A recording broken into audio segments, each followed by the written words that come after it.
Hi everyone, today I'm going to show you how to build a custom select field that you can use in Payload. So the standard select field allows you to choose from multiple options, and these options are predefined and passed directly to the select field. What we're going to build is a select field that looks and works the same, but has its options imported from an external source. This can help you to integrate data from a third party. This might be a list of form IDs or product IDs, and it's also really useful when you need to display large but also universal data, such as countries or national holidays and things like that. So let's dive right in. First, we want to define our base field.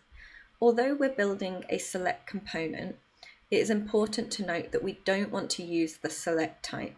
And this is because with a select type field, the underlying structure is an enum and must be predefined. Since this custom field is going to use external options, that won't be possible. So instead, we're going to use the type text. Then we want to override the front end field.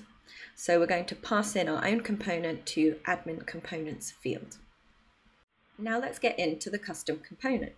Essentially what we're doing here is replicating the existing payload select field and then passing in our own options. Simple as that.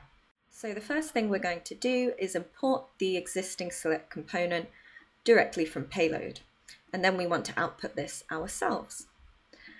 The select component will require the path name, your options, and value. So first, let's get some of these. We can also import this useField function from Payload, which will help us get and set the value.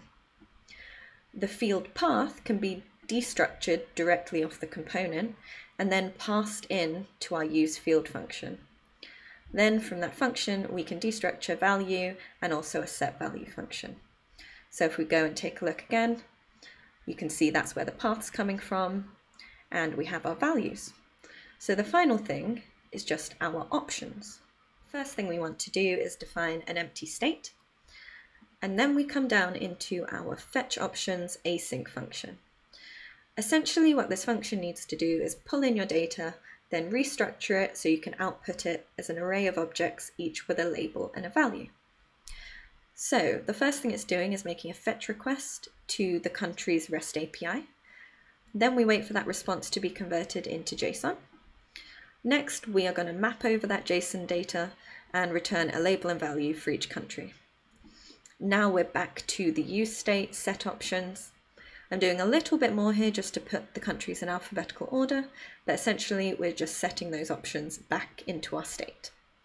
It's also important that we wrap this all in a nice try-catch so that if anything goes wrong, we're not going to break the whole admin panel.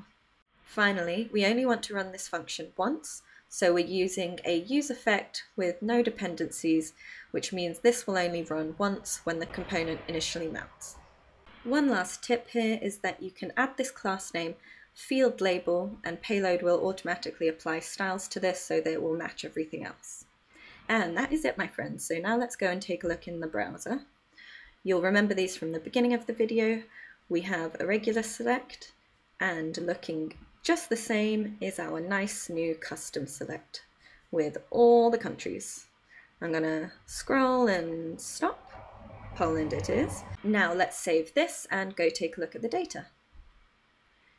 Here's our custom select field, and there she is.